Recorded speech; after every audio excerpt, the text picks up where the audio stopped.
ആലോചന കേൾക്കാൻ ദൈവം നമ്മെ സഹായിക്കട്ടെ എന്ന് പറഞ്ഞുകൊണ്ട് ഞാൻ വാക്ക്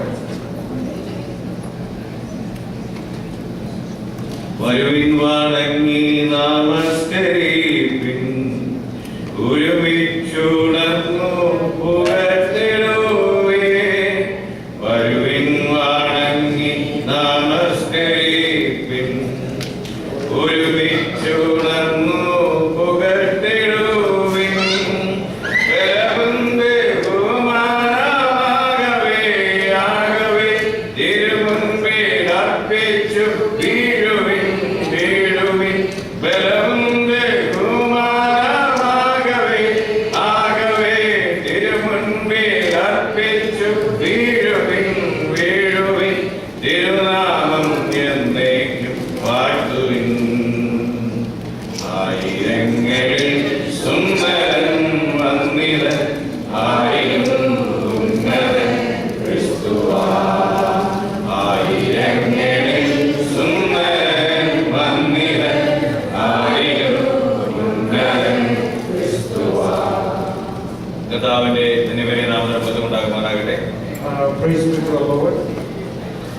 ദൈവത്തിന്റെ വചനവും യേശുക്രിസ്തുവിന്റെ സാക്ഷിയുമായി നിങ്ങളുടെ മുൻപാകെ ഒരു പ്രാവശ്യങ്ങൾ നിൽക്കുവാൻ കർത്താവിനെ കൊടുക്കുന്ന അവസരത്തെ ഓർത്തുകൊണ്ട് ഞാൻ ദൈവത്തെ സ്തുതിക്കുന്നു. I thank God for giving me this opportunity to be a testimony in your church today.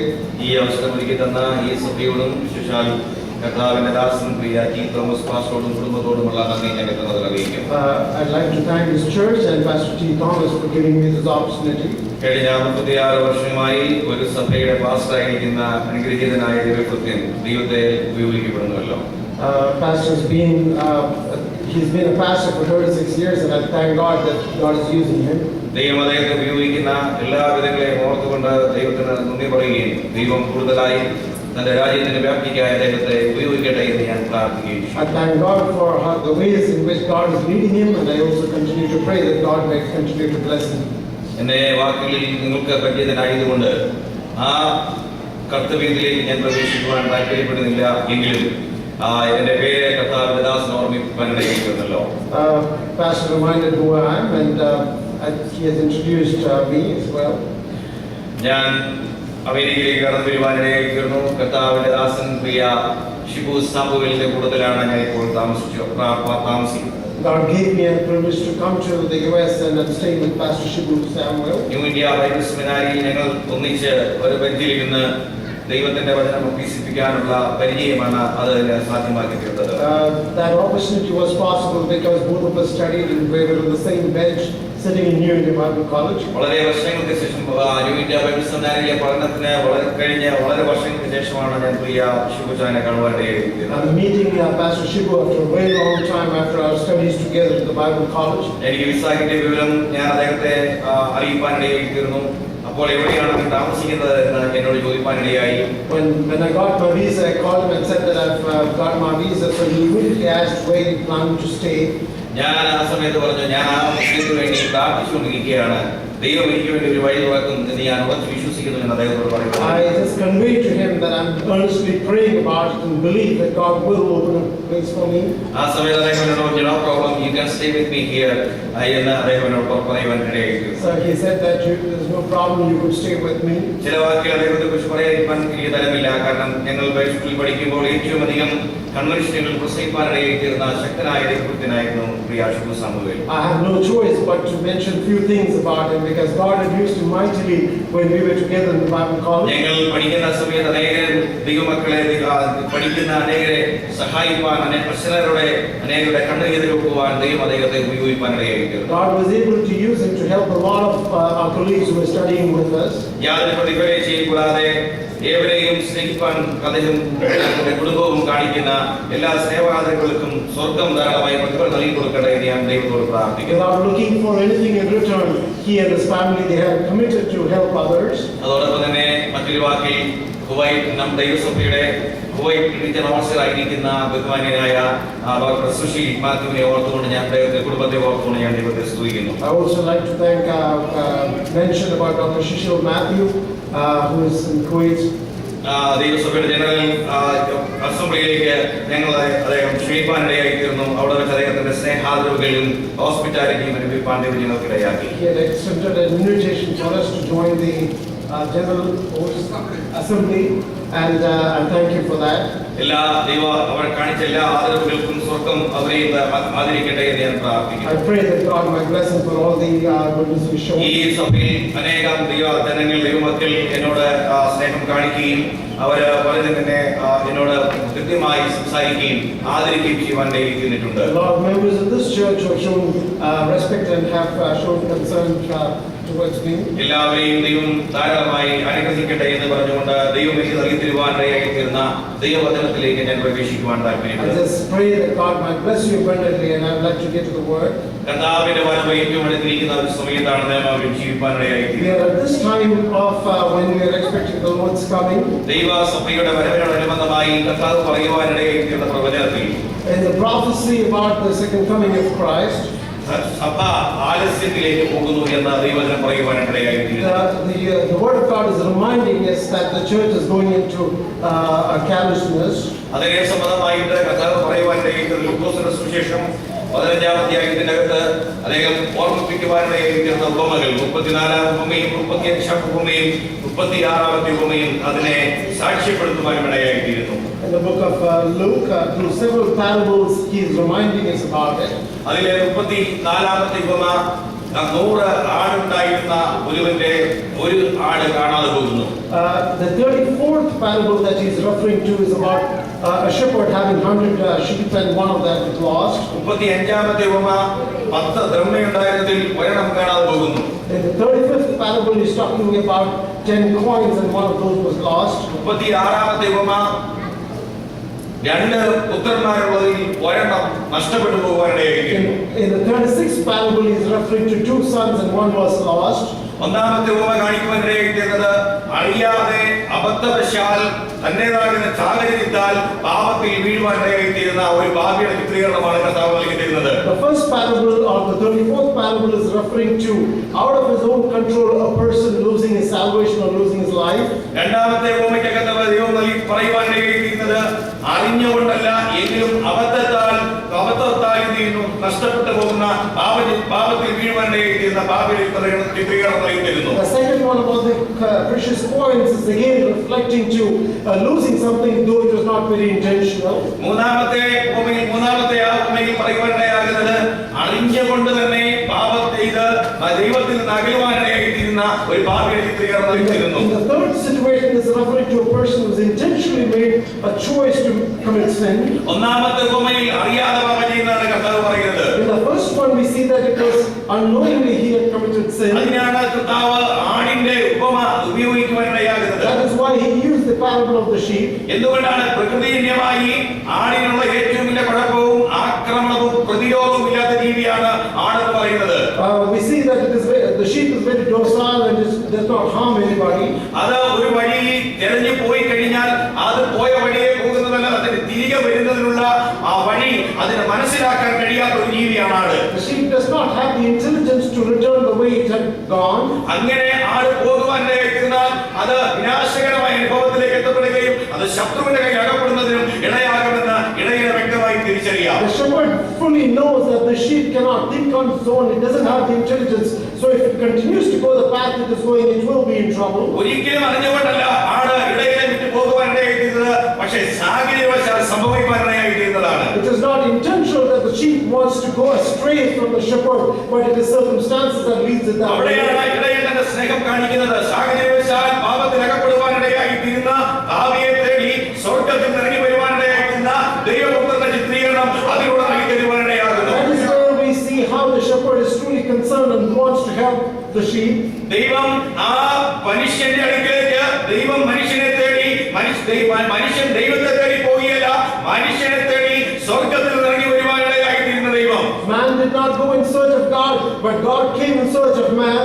അങ്ങനെ ദൈവം മനുഷ്യനെ തേടി വരുമ്പോൾ ദൈവം അവനെ കണ്ടെത്തി വീണ്ടും ദൈവത്തിന്റെ പദത്തിലേക്ക് So അടുപ്പിക്കുവാനിടയായി. when God came in search of man, he found him and wanted to take him back towards him. നമ്മൾ ദൈവത്തെ അറിയുവാനിടയായിത്തീർന്നു എന്ന് നമ്മൾ പറയുമ്പോഴും പലപ്പോഴും ആലസ്യത നിമിത്തം അലക്ഷ്യത നിമിത്തം നമ്മൾ അറിഞ്ഞോ അറിയാതെയോ ദൈവത്തിൽ നിന്ന് അകലുവാനിടയായിത്തീരാറുണ്ട്. Though when God brought us towards him, many times because of our casual attitude and approach, we go turning away from God. നമ്മൾ ദൈവത്തിലേക്ക് അന്ന് അകലുന്നു എന്ന് മനസ്സിലാക്കുവാനിടയായിത്തീരുന്ന ദൈവവചനത്തിലൂടെയോ ചെറിയ ബാലശിക്ഷകളിലൂടെയോ നമ്മെ മടക്കി വരുത്തുന്നതിന് വേണ്ടി ദൈവം സദാ ശ്രമിച്ചുകൊണ്ടേയിരിക്കും. God is constantly trying to remind us, to bring us back to either prophets or through the word of God. ഈ ആടിന്റെ അനുഭവത്തിൽ ആട് ഇടയന്റെ അടുക്കൽ നിന്ന് നഷ്ടപ്പെട്ട് ആ ഇടയൻ ആടിനെ കണ്ടെത്തുന്ന സമയം വരെയുള്ള സമയം അതിൽ വളരെ വേദനയുള്ള സമയമാണ്. It is a very painful time for the shepherd to continue to keep searching for the sheep. കാരണം അത് ശത്രുവിന്റെ കയ്യിൽ അകപ്പെടുമോ മരണഭീതിയാൽ വലയുവാനിടയായിത്തീരുന്നു. മരണത്തിന്റെ ആ വന്യമൃഗങ്ങളുടെ മുരൾച്ച അത് കേൾക്കുവാനിടയായിത്തീരുന്നു. അങ്ങനെ ജീവിതം തന്നെ നഷ്ടപ്പെടുമോ എന്ന് ചിന്തിച്ചിരിക്കുന്ന സമയത്താണ് സ്നേഹത്തിനായ ഇടയൻ സകലത്തിനെയും വിട്ട് ആ ആടിന്റെ അടുക്കിലേക്ക് വരുവാനിടയായിത്തീരുന്നത്. When the shepherd is concerned about the situation of the sheep, will it be in danger, will it be in a situation where it loses life, that is when the shepherd comes in search of the sheep. അതുപോലെ ദൈവത്തിന്റെ വൈദികളെ നാം ഒരു കാര്യം മനസ്സിലാക്കണം. എല്ലാ പാപത്തിനും ദൈവ ശിക്ഷ വിധിക്കുകയല്ല. ദൈവത്തിൽ നിന്ന് അകന്നു പോകുന്ന മനുഷ്യനെ ദൈവത്തോട് അടുപ്പിക്കുന്നതിന് വേണ്ടി ദൈവം ചില ബാലശിക്ഷകളിലൂടെ നമ്മെ വീണ്ടും ദൈവത്തിലേക്ക് മടക്കി വരുത്തുവാൻ ശ്രമിക്കുന്ന ചില അനുഭവങ്ങളാണ് ജീവിതത്തിൽ കണ്ടുവരുന്നതെന്ന് തിരിച്ചറിയുവാനിടയായിരിക്കണം. We need to recognize today that God, He shows His love, and that is why He corrects us at times to get back towards Him. അതൊരു വ്യക്തിയുടെ അനുഭവമാണെങ്കിൽ ആഗോളപരമായി അത്യന്തപരമായി നാം പരിപാടിയായിട്ടെങ്കിൽ സഭയുടെ അനുഭവം എന്ന് പറയുന്നത് ഈ കാലഘട്ടത്തിൽ ഇത്തരത്തിലുള്ള അനുഭവത്തിലൂടെയാണ് സഭ കടന്നു പോകുന്നത്. This is a very similar situation with the church, because God is wanting to draw us back towards Him. ദൈവത്തിന്റെ വചനം പറയുമ്പോൾ വിശ്വാസ ത്യാഗം സംഭവിക്കാനിടയായിത്തീരുന്ന ഒരു കാലഘട്ടത്തിലേക്ക് ഇന്നത്തെ സഭ വഴിപോയിക്കൊണ്ടിരിക്കുകയാണ്. Are we slipping away from God? Is a situation that we need to examine. ഞാൻ ഉദ്ദേശിക്കുന്നത് കാതോലികവും സൈഹികവുമായിരിക്കുന്ന ദൈവസഭയെ ഉദ്ദേശിച്ചാണ് പറയുന്നത്. I'm talking in reference to the church of God. ആ സഭയിൽ സംഭവിക്കുന്ന ദൈവവചനത്തിൽ പറയുമ്പോൾ ബുദ്ധിയുള്ള കന്യകമാരും ബുദ്ധിയില്ലാത്ത കന്യകമാരും ദൈവത്തെ മണവാളനെ എതിരേൽപ്പാൻ ഇറങ്ങി പുറപ്പെടുവാനിടയായിരുന്ന ഒരു ഉപമ കർത്താവ് പറയുവാനിടയാകുന്നു. God is even illustrating about the 10 virgins, the wise ones and the foolish ones. ആ ഉപമയിൽ കർത്താവ് നമ്മൾ പഠിക്കുമ്പോൾ നമുക്ക് മനസ്സിലാക്കാൻ കഴിയുന്നത് ബുദ്ധിയുള്ളവരും ഉറങ്ങി ബുദ്ധി ഇല്ലാത്തവരും ഉറങ്ങാനിടയായിത്തീർന്നു. We see that the virgins, both the groups slept, the ones who were wise and the foolish ones. മണവാളൻ വരുന്ന സമയം താമസിപ്പാനിടയായിരിക്കുന്നതുകൊണ്ട് രണ്ടു കൂട്ടരും ഒരുപോലെ ഉറക്കത്തില്ല. When the groom was delayed in coming, both of them were sleeping. അറിയാതെ ഉറക്കത്തിലേക്ക് പോകുവാനിടയായിരിക്കുന്നവർ മണവാളന്റെ ആത്മവിളി കേൾക്കുമ്പോൾ അവർ ഉണർന്ന് എഴുന്നേൽക്കുവാനിടയായിരിക്കുന്നു. When they did not expect the groom to come, it is then when they came to know about it, they suddenly woke up. ആഗോളപരമായി ക്രൈസ്തവ സഭയെ എടുത്തു നോക്കുകയാണെങ്കിൽ വിശ്വാസ ത്യാഗത്തിൽ നിന്ന് ആദിമ നൂറ്റാണ്ടിലെ ആ വിശ്വാസത്തിനകത്ത് നിന്ന് ആദ്യ സ്നേഹത്തിനകത്ത് നിന്ന് സഭയെ അറിയാതെ ദൈവത്തിൽ നിന്ന് മാറി പലപ്പോഴും അതിനെ വിട്ട് അങ്ങനെ വളരെ ദൂരത്തായിരിക്കുന്ന അനുഭവം പലപ്പോഴും പരിശുദ്ധാത്മാവ് സഭയെ കുറിച്ച് തുടിച്ചു പറയുവാറുണ്ട്. Many times it is referring to the church that they have lost the first love and they have drifted away from God. എന്നാൽ കരയുന്ന ഒരു കൂട്ടർ, അനുഭവിക്കുന്ന ഒരു കൂട്ടർ, ആത്മാവിൽ ആരാധിക്കുന്ന ഒരു കൂട്ടർ, ദൈവത്തിന് വേണ്ടി നിലകൊള്ളുന്ന ഒരു കൂട്ടർ, ഇതിനെല്ലാം നിൽക്കുന്നതുകൊണ്ട് ഇന്നും ദൈവവചനത്തിന്റെ ശക്തി അനുഭവമായിട്ടില്ല. However, the church is drifting away. We still have a group of people who pray, who come together and who are seeking God. ആ കൂട്ടരെ അവരെ നോക്കിക്കൊണ്ട് കർത്താവ് അവരെ അടുക്കിലേക്ക് ഇന്നും കടന്നു വന്നുകൊണ്ടിരിക്കുകയാണ്. We need to understand that God is still concerned and He is coming close to you. അവിടെയാണ് രണ്ടാം ഉപമയ്ക്ക് പ്രസക്തി That ഉണ്ടാകുവാനിടയായിരിക്കുന്നത്. is where the significance of the second parable is. രണ്ടാം ഉപമ എന്ന് പറയുന്നത് ഒരു സ്ത്രീക്ക് 10 ദ്രവ്യമുണ്ടായിരുന്നു. ആ 10 ഒന്ന് നഷ്ടപ്പെടുവാനിടയായിരിക്കുന്നു. The lady had 10 precious coins and she lost one. അബദ്ധവശാൽ സംഭവിക്കുവാനിടയായിരിക്കുന്ന Happened by accident. അത് അറിഞ്ഞുകൊണ്ടല്ല അവർ സൂക്ഷിച്ചു വെച്ചു. പക്ഷേ അതെങ്ങനെയോ അതിലൊന്നും നഷ്ടമാകുവാനിടയായിരിക്കും. It just happened by accident. She was holding on to it, but she lost one. യഹൂദ സ്ത്രീയെ സംബന്ധിച്ചിടത്തോളം വളരെയധികം പ്രാധാന്യമർഹിക്കുന്ന ഒന്നാണ് ദ്രവ്യം എന്ന് പറയുന്നത്.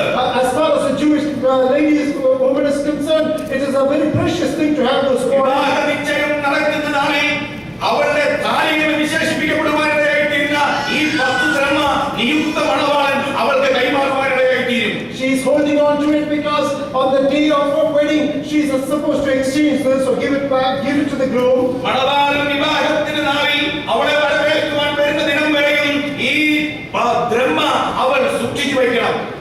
Until the day of the wedding, she is supposed to hold on to this till the groom comes. അതിലൊന്ന് നഷ്ടപ്പെടുക എന്ന് പറഞ്ഞാൽ അവളുടെ ജീവിതത്തിൽ അവൾക്ക് വിവാഹ ജീവിതം കുടുംബ ജീവിതം നിക്ഷേപിക്കപ്പെടുക എന്നാണ് അർത്ഥമാക്കുന്നത്. Losing one of those precious coins indicates that she is losing her family life. പ്രകാരം പറയുകയാണെങ്കിൽ സാമർത്ഥ്യമില്ലാത്ത സ്ത്രീ എന്ന് പറഞ്ഞുകൊണ്ട് അവളെ കൊടുക്കുവാനിടയായിത്തീരും. Says that she can be refused because she is an incapable woman. അതുകൊണ്ട് ആ വിഷയത്തിൽ അവൾ അധികം ഭാരപ്പെടുവാനിടയായിത്തീരുന്നു. So there is a lot of concern and anxiety for her. വളരെ ചെറിയൊരു വീട്, ആ വീടിന്റെ അകം മുഴുവൻ അവൾ അതിനുവേണ്ടി കണ്ടെത്തേണ്ടതിന് വേണ്ടി അവൾ അടിച്ചുവാരി It's a very പരിശോധിക്കുവാനിടയായിത്തീരുന്നു. small room. She's taking every effort to look for this point. ഒന്നാമത്തെ ഉപമയിൽ കാണാതെ പോയതിനെ തേടി ദൈവം പെരുമാറ്റത്തിനെങ്കിൽ രണ്ടാമത്തെ ഉപമയ്ക്കകത്ത് ദൈവം ഇതിനകത്ത് ഇടപെടുന്നില്ല. എവിടെയാണോ എവിടെ വെച്ചാണോ നഷ്ടപ്പെട്ടു പോയത്, അത് എങ്ങനെ നഷ്ടപ്പെട്ടു പോയി, അതിനെ കണ്ടെത്തുന്ന ഉത്തരവാദിത്വം നമ്മുടേത് മാത്രമാണ്. In the first parable, when it is referring to the shepherd going in search of a lost sheep, here it is asking us to find out what you have lost. ആടിനെ തേടി വരുന്നത് പോലെ നഷ്ടപ്പെട്ടതിന് വേണ്ടി ദൈവം വരുന്നില്ല. നാം നഷ്ടപ്പെടുത്തിയത് അല്ലെങ്കിൽ ഈ സ്ത്രീ നഷ്ടപ്പെടുത്തിയത് അവൾ തന്നെ അടിച്ചുവാരി കണ്ടെത്തുവാനിടയായിത്തീരണം. How the shepherd goes in search of the sheep in this situation is not doing so. We are expected to find out where we have lost what we have lost. അതുകൊണ്ടാണ് ദൈവത്തിന്റെ വചനത്തിനകത്ത് പറയുവാനിടയായിത്തീരുന്നത്, ക്രിസ്തു എന്ന ഏകപുരുഷന് ദുർബലകന്യയെ ഏൽപ്പിക്കുവാൻ ഞാൻ നിങ്ങളെ വിവാഹം ചെയ്യപ്പെട്ടിരിക്കുന്നു. That's why the word of God refers to us as a bride waiting for the groom. സർപ്പം ഉപായത്താൽ ഹവ്വായെ ചതിച്ചതുപോലെ ക്രിസ്തുവിനോടുള്ള ഏകാഗ്രത വിട്ട് വഷളായി പോകുമോ എന്ന് ഞാൻ ഭയപ്പെടുന്നു എന്ന് പൗലോസ് കൊരിന്ത്യർ സഭയോട് പറയുവാനായി. How he was deceived, said the apostle Paul, reminds us that we should not be deceived. വിവാഹ നിശ്ചയം കഴിയപ്പെടുവാനിടയായിത്തീർന്ന ക്രിസ്തു എന്ന മണവാളനെ പ്രതീക്ഷിച്ചുകൊണ്ടിരിക്കുന്ന ആ മണവാളന്റെ ശബ്ദം നമ്മുടെ ആത്മവിളി കാതുകളിൽ കേൾക്കുവാൻ കാതോർത്തിരിക്കുന്ന ദൈവത്തിന്റെ ജനമാണ് നാം ഓരോരുത്തരുടെ തിരിച്ചറിവ് നമുക്കുണ്ടാകണം. We have to be reminded that we are sealed for that wedding and we have to be eagerly waiting for the groom. നഷ്ടപ്പെട്ടു പോയ ദ്രവ്യം എന്ന് പറയുന്നത് സഭയുടെ ജീവിതത്തിന്റെ വിശുദ്ധിയാണ് നഷ്ടപ്പെട്ടു പോയിരിക്കുന്നത്. ആ വിശുദ്ധിയിലേക്ക് നാം മടങ്ങി വരുവാനിടയായിത്തീരണം. The last point refers to the holiness of the church. ദൈവവചനത്തിനകത്ത് വെളിപ്പാട് പുസ്തകത്തിനകത്ത് എഫെസോസ് സഭയോട് ദൈവം ദൂത് പറയുവാനിടയായിത്തീരുമ്പോൾ ദൈവം പറയുന്നു, നീ ഏതിൽ വീണിരിക്കുന്നു എന്നറിഞ്ഞ് മാനസാന്തരപ്പെടുക, നിന്റെ ആദ്യത്തെ പ്രവൃത്തി ചെയ്യുക, അല്ലാതെ ഞാൻ വരികയും നിന്റെ നിലവിളക്ക് നിന്നിൽ നിന്ന് എടുത്ത് മാറ്റുകയും ചെയ്യുമെന്ന് ദൈവവചനം The പറയുവാനിടയായിത്തീരുന്നു. book of Revelation is revealing or talking to the church in Ephesus that you need to return to what you were. അതുകൊണ്ട് ആദിമ സ്നേഹത്തിലേക്ക്, ആദിമ വിശുദ്ധിയിലേക്ക്, പിതാക്കന്മാർ ആത്മാവിൽ ആരാധിച്ച ആത്മീയ ആരാധനയുടെ ആദിമ അനുഭവത്തിലേക്ക് നാം ഏവരും ഈ കാലഘട്ടത്തിൽ മടങ്ങി വന്നേ മതിയാകുന്നുള്ളൂ. We need to come back to the first love. We need to come back to the first situation of prayer and togetherness. അതിലൊരിക്കലും ദൈവം നമ്മോട് ആവശ്യപ്പെടുവാനിടയായിത്തീരുമ്പോൾ നാം തന്നെ മനസ്സിലാക്കണം, നാം എവിടെയാണ് വീണിരിക്കുന്നത്, നമുക്ക് എവിടെയാണ് ദൈവത്തിൽ അകലുവാനിടയായിത്തീർന്നിരിക്കുന്നത്. When God is calling us towards that, it's important that we look into ourselves and find out where we are lost. അത് നയിക്കുമ്പോഴാണ് മൂന്നാമത് പറയുന്ന രണ്ട് പുത്രന്റെ ഉപമയുടെ ആഴത്തിലേക്ക് എത്തപ്പെടുവാനിടയായിത്തീരുന്നത്. Once we find out that and do a self-examination, we will be led to the third situation. ആദ്യത്തെ രണ്ട് ഉപമയ്ക്കകത്തും അതിന്റെ ആ മടങ്ങി വരവിനുള്ള തേടി വരുന്നതിനുള്ള കാലം ദൈർഘ്യമാകും തോറും അതിനുള്ള അവസ്ഥ നഷ്ടപ്പെടുവാനിടയായിത്തീരുകയാണ്. In the first two situations, when there is an opportunity, they lose it. ബ്രഹ്മ അല്ലെങ്കിൽ നാണയം നഷ്ടപ്പെടുന്നത്, ആ ഒരു അല്ലെങ്കിൽ കാണുന്നത് അത് അതിന്റെ നഷ്ടപ്പെടുന്ന കാലം വർദ്ധിക്കുന്തോറും അത് മടങ്ങി വരുന്നതിനുള്ള അനുഭവം നഷ്ടപ്പെടുവാനിടയായിത്തീരും. The more amount of time she loses in not finding the coin, which means the possibility of recovering that is. എന്നാൽ അറിഞ്ഞുകൊണ്ട് പാപം ചെയ്യുന്ന ഒരു മനുഷ്യന്റെ പ്രതീകം അതല്ല.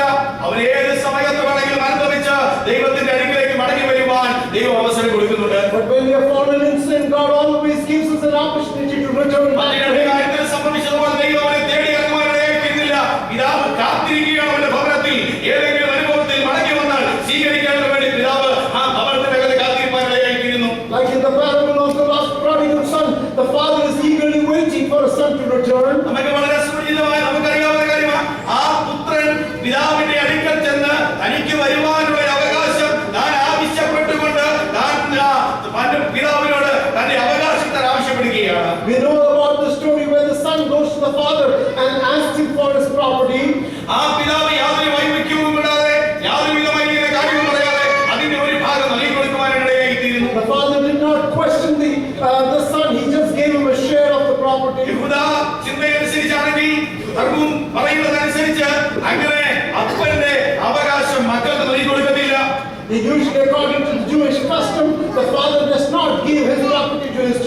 അപ്പൻ മരിക്കുന്നതുവരെയും അപ്പന്റെ സകല സ്വത്തിന്റെയും ഉടമ എന്ന് പറയുന്നത് ആ യഹൂദ പിതാവ് മാത്രമായിരിക്കും. Until his death, he is still the custodian and he owns the property.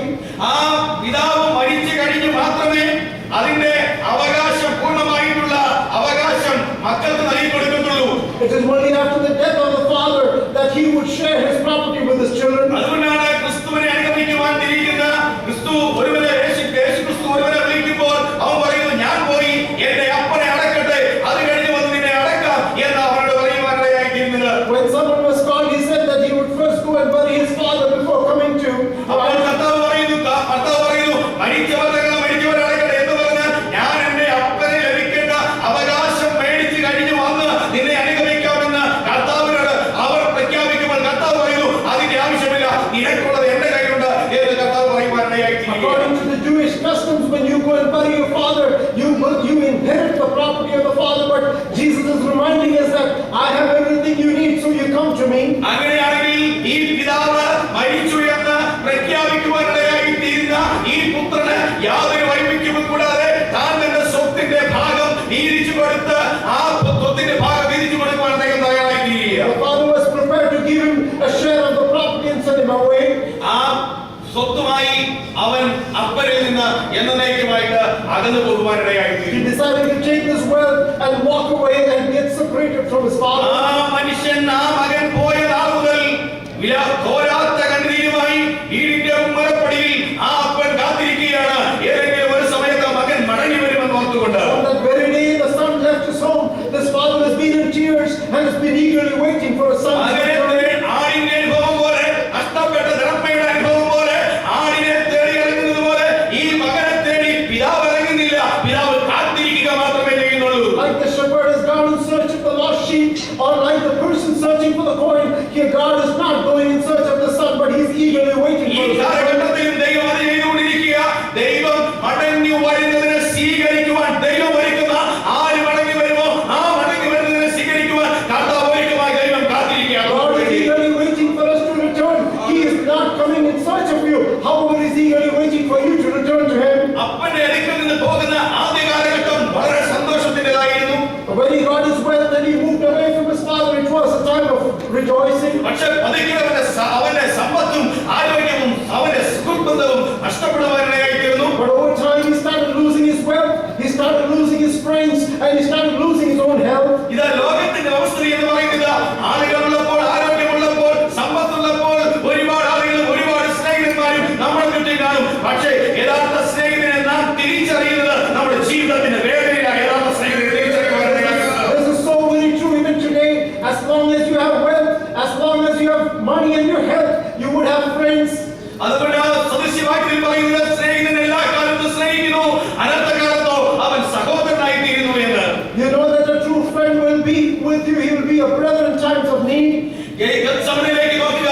എല്ലാവരും തള്ളിക്കളയുന്ന 3.5 വർഷം കൂടെ നടന്നവരും അത്ഭുതം കണ്ടവരും കൂടെ നടന്ന് ചരിച്ചവരെല്ലാം യേശുവിനെ വിട്ടിട്ട് എന്നേക്കുമായി ഗത്സമന വിട്ട് അവരെല്ലാവരും പ്രാണരക്ഷാർത്ഥം ഓടി ഒളിക്കുവാനിടയായിത്തീരുന്നു. കർത്താവ് മാത്രമാണ് അവിടെ നിന്ന് പീലാത്തോസിന്റെ അരമനയിലേക്ക് പോകുവാനിടയായി. You know what happened in the Garden of Gethsemane, where Jesus, he had his disciples with him for 3.5 years, but at that time everyone left him and ran for their lives. ഇന്ന് പകലിന് ആ കേസത്തിക്കുന്ന ദൈവത്തിന്റെ ജനമേ, ഇത് ഒരു പക്ഷേ നിങ്ങളുടെ ജീവിതത്തിന്റെ അനുഭവമായിരിക്കാം. ഒരു കാര്യം ഓർക്കുക, നിങ്ങൾക്ക് സുഖമുള്ളപ്പോൾ, നിങ്ങൾക്ക് സമ്പത്തുള്ളപ്പോൾ, നിങ്ങൾക്ക് ആരോഗ്യമുള്ളപ്പോൾ, നിങ്ങൾക്ക് സകലതുമുള്ളപ്പോൾ ഒരുപാട് അന്യതര ബന്ധങ്ങൾ നിങ്ങളുടെ കൂട്ടത്തിൽ കാണും. പക്ഷേ നിങ്ങളിൽ നിന്ന് യാതൊന്നും കിട്ടത്തില്ല എന്ന് ബോധ്യപ്പെടുന്ന നിമിഷത്തിൽ അവർ ഓരോരുത്തരായി നിങ്ങളെ വിട്ടു മാറുവാനായിട്ടും അവിടെ ആ കച്ചവടയിൽ നിങ്ങൾ മാത്രമായിരിക്കും ഉണ്ടായിരിക്കുന്നത്. You need to be reminded today, as long as we are healthy and we have money with us, the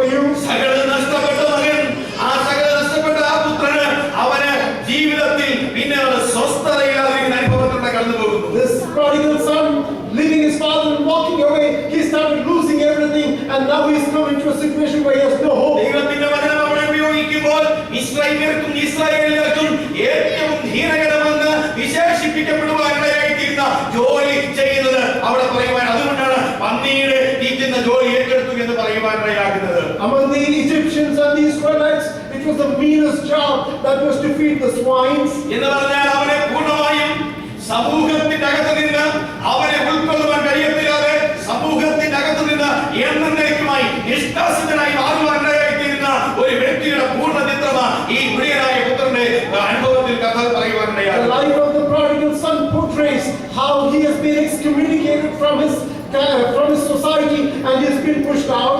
ആ ജീവിതത്തിന്റെ അനുഭവങ്ങളെല്ലാം എല്ലാ തരത്തിലും നഷ്ടപ്പെടുവാനിടയായിത്തീരുമ്പോൾ ഒരു കാര്യം അവന് മനസ്സിലായി, അവന്റെ ജീവിതത്തിൽ സുബോധത്തിലേക്ക് അവൻ വരുവാനിടയായിത്തീരുന്നു. When he lost everything in his life, he came back to his senses, is what the word of God says. അവന് സുബോധം വന്നപ്പോൾ അവൻ അപ്പനെ അറിഞ്ഞു, അപ്പന്റെ വീട്ടുകാരെ അറിഞ്ഞു, അപ്പന്റെ വേലക്കാരെ അറിഞ്ഞു, അപ്പന്റെ ഭവനത്തിൽ കഴിച്ച് ശേഷിപ്പിക്കുന്ന ആഹാരത്തെ കുറിച്ച് അറിഞ്ഞു. അവരെല്ലാവരും തിരിച്ചു വരുവാൻ തയ്യാറായി. When he came back to his senses, he was able to connect and relate to his father. He was able to relate to his home. He was able to relate to the servants at home, and he decided to return. അവൻ തിരിച്ചു വരുവാൻ തയ്യാറായി. അവൻ പറയുന്നത്, ഞാൻ മകനെന്ന് വിളിക്കാൻ യോഗ്യനല്ല എന്ന് പറഞ്ഞു വരുന്നില്ല എന്ന് വരികയും ആ പിതാവ് ആ വാതിൽക്കൽ നോക്കിക്കൊണ്ടിരിക്കുന്നത് അവളെ കാണുവാനായി. He comes back to his father and says, I'm not worthy of being your son, but he still comes there. അവൻ പിതാവിന്റെ അടുക്കലേക്ക് വരുമ്പോൾ ഒരു കാര്യം ഓർക്കണം, ആ പിതാവ് ദൂരത്ത് അവന്റെ അസ്ഥിമജ്ജനമായിരിക്കുന്ന മുഖവും എല്ലാം വിരൂപമായിരിക്കുന്ന ഓളത്ത എല്ലാ തത്വത്തിലും ആളുകൾ കണ്ടാൽ തിരിച്ചറിയുവാൻ കഴിയത്തില്ലാത്ത ഒരു അസ്ഥിമജ്ജനമായ രൂപം തന്റെ വീടിന്റെ വാതിലിന് മുമ്പിൽ നിൽക്കുമ്പോൾ ആ പിതാവ് അവിടെ ഓടി ആർത്തി അതവന്റെ മകനാണ് തിരിച്ചറിഞ്ഞ് അവനെ കെട്ടിപ്പിടിച്ച് ചുംബിപ്പാനിടയായി. He had lost everything. He had even lost himself. He was merely a cage of bones. Even at that particular situation, his father was there to receive him. നാം ഓർക്കണം, പിതാവ് അവനെ കണ്ടെത്തുവാൻ വേണ്ടി അവന്റെ പിറകെ പോയില്ല എങ്കിലും കാത്തിരിക്കുന്ന ഒരു പിതാവുണ്ട്. This father did not go in search of his son, but he was a father who was waiting for his son's return. അവിടെ എഴുതിയിരിക്കുന്ന ഒരു ഭാഗത്തിൽ യൂദാസിനെ എഴുതിയിരിക്കുന്നത് പിതാവ് പുത്രനെ കണ്ട് ഓടിച്ചെന്ന് കെട്ടിപ്പിടിച്ച് ചുംബിച്ചു എന്ന് എഴുതുവാനിടയായിട്ടിരിക്കുന്നു. Luke writes that this father ran to him and he embraced his son. ഒരിക്കലും യഹൂദ ചിന്തയിൽ ഒരിക്കലും യഹൂദ രീതി സംസ്കാരം അനുസരിച്ച് ഒരു യഹൂദൻ പ്രമാണിയായ ഒരു യഹൂദൻ ഓടത്തില്ല. According to the Jewish custom, according to the a person of respect would never run. അവന്റെ നെരിയൊക്കെ ഇട്ട് വളരെ പതുക്കെ തന്റെ വസ്ത്രം ഉടയാതെ പതുക്കെ നടന്ന് മാത്രമേ എത്ര മാന്യനായ വ്യക്തിയാണെങ്കിലും സ്വീകരിക്കുവാൻ വേണ്ടി കടന്നു ചെല്ലുന്നുള്ളൂ. He would, with all his pomp and show, he would walk in such a pace to receive no matter who the person was coming. എന്നാൽ ആ പിതാവ് തന്റെ മടങ്ങി വരുന്ന സുബോധം പ്രാപിച്ച് മടങ്ങി വരുവാനിടയായിട്ടുള്ള പുത്രനെ കാണുമ്പോൾ തന്റെ സകല പ്രതാപവും വിട്ട് ആ പുത്രനെ സ്വീകരിക്കുവാൻ വേണ്ടി അവന്റെ പ്രതാപമെല്ലാം ഉപേക്ഷിച്ചുകൊണ്ട് ആ പുത്രന്റെ അടുക്കലേക്ക് ആ പിതാവ് ഓടിച്ചെല്ലുവാനിടയായിത്തീരുന്നു. When he's eagerly waiting for the son and when he sees him return, he forgets everything about himself and he runs towards him. ഇന്ന് മകൾ ദൈവവുമായി നാം ചിന്തിപ്പാനിടയായിത്തീരുമ്പോൾ സ്വർഗ്ഗത്തിലെ സകല മണിമകുടങ്ങളെയും വിട്ട് സ്വർഗ്ഗത്തിന്റെ സകലവിധമായ അലങ്കാരങ്ങളെയും വിട്ട് സ്വർഗ്ഗത്തിലെ സകലവിധമായ ഉന്നത പദവികളെയും വിട്ട് മാനവകുലത്തിന്റെ പാപത്തിന്റെ പരിഹാരത്തിനായി താഴെ ലോകത്തിലേക്ക് ഇറങ്ങി വരുവാനിടയായിരിക്കുന്ന ദൈവത്തെയാണ് കാണുവാനിടയായിരിക്കുന്നത്. We need to be reminded that this is exactly what God did. He left everything in heaven and he descended in search of us. നാം ദൈവത്തെ തേടി പോകുകയായിരുന്നു. നാം പാപികളായിരുന്നപ്പോൾ നാം ദൈവത്തെ നമ്മുടെ അടുക്കലേക്ക് വരുവാനിടയായിരുന്നു. എന്നാൽ ഇന്നും കർത്താവ് നമുക്ക് വേണ്ടി കാത്തിരിക്കുവാൻ തയ്യാറായിരിക്കുകയാണ്. We need to be reminded that we didn't go after God. Yet when we were sinners, he came in search of us. ദൈവവചനപ്രകാരം പുത്രത്വത്തിന് യോഗ്യതയില്ലാതിരുന്നു എന്നുവരെയും ദൈവം നമ്മെ പുത്രനായി സ്വീകരിപ്പാനിടയായിത്തീരുന്നു. According to the word of God, we did not deserve to be called sons, but he still gave us that. ചെരുപ്പിന് അവന്റെ കാലിന് ചെരുപ്പ് കൊടുക്കുക എന്ന് പറയുന്നത് ചെരുപ്പ് നൽകി കൊടുക്കുന്നത് ഒരുവൻ അടിമയാകുമ്പോൾ കാലിലെ ചെരുപ്പടിച്ചു മാറ്റും. സ്വതന്ത്രമായി തീരുമ്പോൾ പുത്രനായി തീരുമ്പോൾ വീണ്ടും ചെരുപ്പടിക്കുവാനിടയായി തീരും. When someone becomes a slave, his sandals are removed, but when he becomes a son, the sandals are returned to him. ഈ വചനത്തിലൂടെ നമ്മൾ ചിന്തിക്കുവാനിടയായി തീരുമ്പോൾ ദൈവത്തിന്റെ പേരിൽ ആഴമായി മനസ്സിലാക്കണം. സ്നേഹനിധിയായ സമൃദ്ധിയായ ഒരു ദൈവത്തെയാണ് നാം സേവിപ്പാനിടയായി cares and loves us. ശിക്ഷിക്കുന്ന ഒരു ദൈവത്തെ